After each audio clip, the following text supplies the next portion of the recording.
మేము ఆల్మోస్ట్ ఒక 25 ఏళ్ల నుంచి మీ వాయిస్ వింటూ వింటూ వింటూ వచ్చిన ఎక్కడ ఎవరిని చూసినా ఇది ఆర్సీఎం రాజు గారి వాయిస్ అలా తెలిసిపోతుంది. ఈ మధ్యన ఇద్దరు చిరంజీవులకు మీరే చెప్పారు, ఒక పక్కన విభీషణుడు, ఒక పక్కన అశ్వత్థామ, సప్త చిరంజీవులు అనుకుంటే ఇద్దరు చిరంజీవులకి మిగతా 5 చిరంజీవులు కూడా ఉన్నారా లైన్లో? సినిమా తీస్తే అవకాశం కూడా వస్తుందేమో, చూడాలి వాళ్ళ మీద కూడా. సప్త చిరంజీవులులో 2 చిరంజీవులు మీరే. హనుమాను తెలిసి, విభీషణుడు కూడా 3 అనుకుంటాను. విభీషణుడు కూడా చిరంజీవే. సో ముగ్గురికి మీరే చెప్పేశారు. అంటే హనుమాన్ లో కాదు కానీ విభీషణుడు అండ్ మీరు అన్నట్టు అశ్వత్థామ కలికి. రైట్. హనుమాన్ లో హనుమానికి చెప్పలేదు. చెప్పలేదు. సో విభీషణుడు అశ్వత్థామ అయిపోయారు. నెక్స్ట్ అలా లైన్ లో ఉంది. సో ఫస్ట్ మనము హనుమంతుడి గురించి మాట్లాడుకున్నప్పుడు హనుమాన్ మూవీలో విభీషణ్ చూసిన తర్వాత, కల్కిలో అశ్వత్థామని చూసిన తర్వాత హెవీ వెయిట్ ఉన్నటువంటి పాత్రలు ఆ రెండూ కూడా.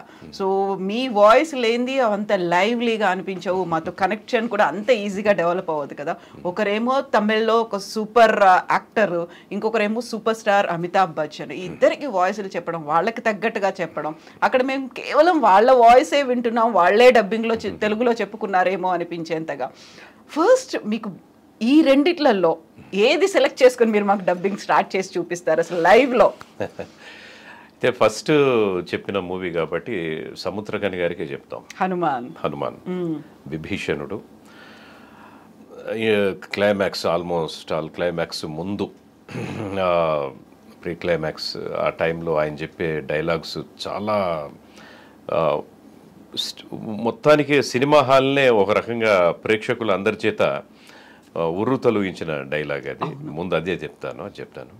అరికాలు విదిల్చే సముద్రాన్ని లంఘించిన వాడు, రాక్షస సైన్యాన్ని మట్టుపెట్టి రావణుడి సింహాసనాన్ని కంపించినవాడు, చిన్న నిప్పురవ్వతో లంకా నగరాన్ని అగ్నిలో అలికినవాడు, ద్వాపరయుగంలో శ్రీరాముడికి తోడయ్యాడు, త్రేతాయుగంలో శ్రీకృష్ణార్జునుల రథకేతనమయ్యాడు.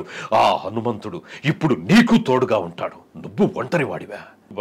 విభీషణుడు అదొక ఎలివేషన్ కంప్లీట్ గా మనకి అక్కడ ఉంది. ఎవరు హెల్ప్ చేయబోతున్నారు అంతా అందులో వచ్చేస్తుంది.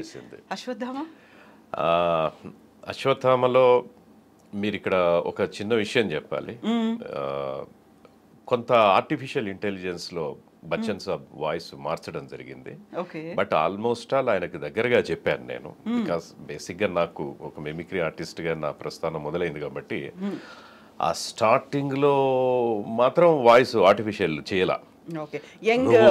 యంగ్ అశ్వత్థామ, నువ్వు తలుచుకుంటే నా తండ్రి బతుకుండేవాడు కృష్ణ, ఇవన్నీ మామూలుగానే చేశారు. కానీ ఆ తర్వాత అమ్మాయి ఇంతకు నువ్వెవరని అడిగినప్పుడు చెప్పిన డైలాగు నా వాయిస్ కొంత ఆర్టిఫిషియల్ మొత్తం కలిపి మొత్తానికి బచ్చన్ సాబ్ గారి వాయిస్ ఫస్ట్ టైం విని నేను ఆశ్చర్యపోయాను.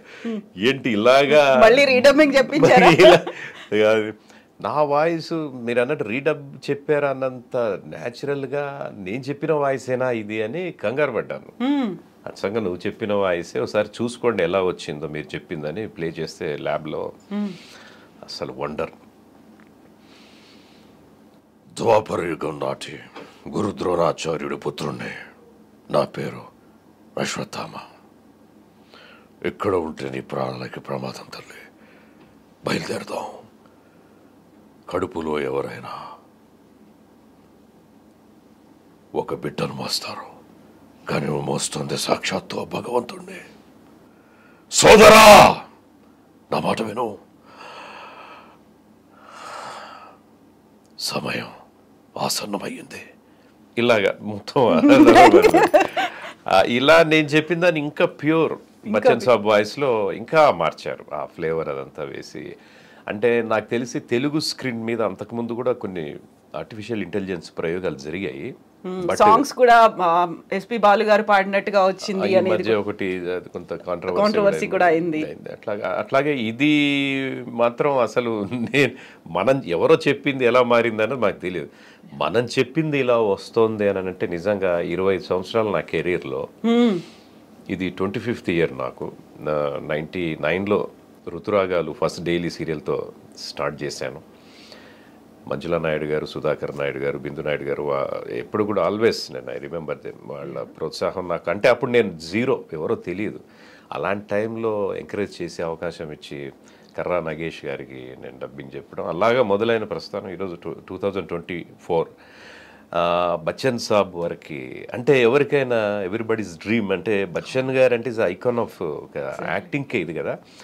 నేను నా Nandi award, second Nandi award for film పోరు తెలంగాణ నారాయణమూర్తి గారి సినిమాకి నేను అవార్డు, కిరణ్ కుమార్ రెడ్డి గారు సీఎంగా ఉన్నారు ఆ టైంలో బచ్చన్ గారు వచ్చారు, అవార్డు సెరమనీకి వచ్చారు.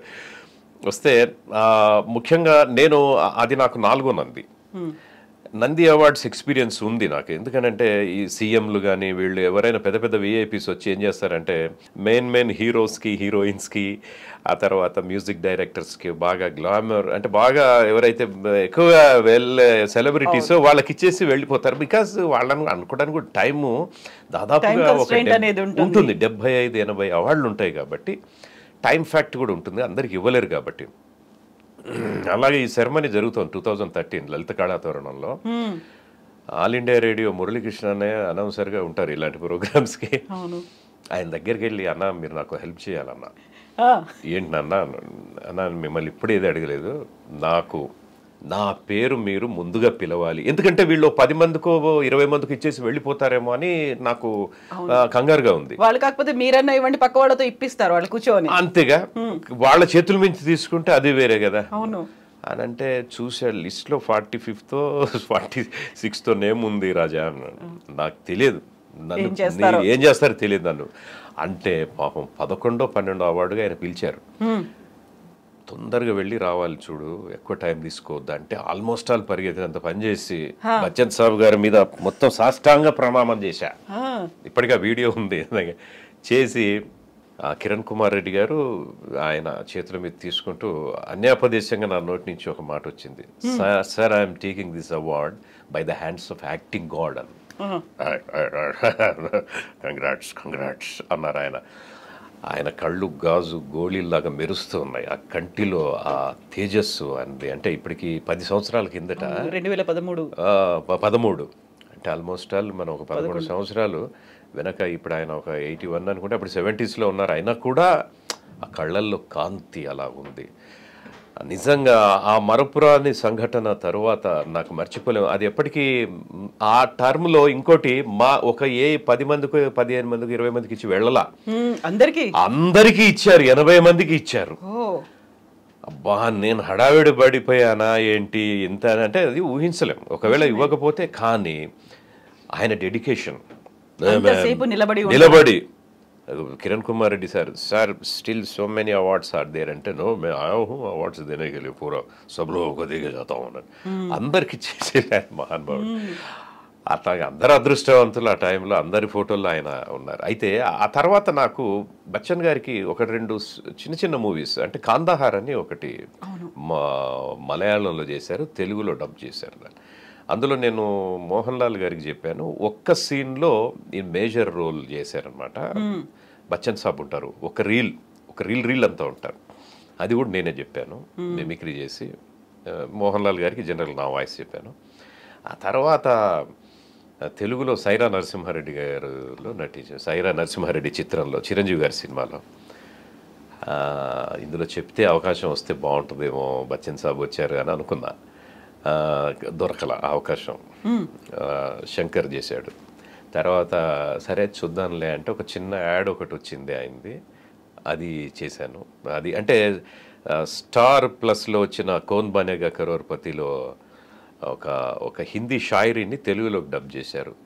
కెరటాలకు తల ఉంచితే విజయం ఎప్పుడు నీ దరి చేరదు, సముద్రపు అంచులు చూడనిదే రత్నాలు నీ సొంతం కావు అని ఒక షాయరీ లాంటి దాన్ని ఆయన తెలుగు చెప్పారు. ఇలా చిన్న చిన్న ఎక్స్పీరియన్స్లు ఉన్నాయి. అనుకోకుండా కల్కిలో చేస్తున్నారని తెలుసు కానీ నేను అనుకున్నాను ఇంకా మనకి ఏమొస్తుందిలే అవకాశం అని, ఎందుకంటే ఆల్రెడీ అడగదలుచుకోలేదు.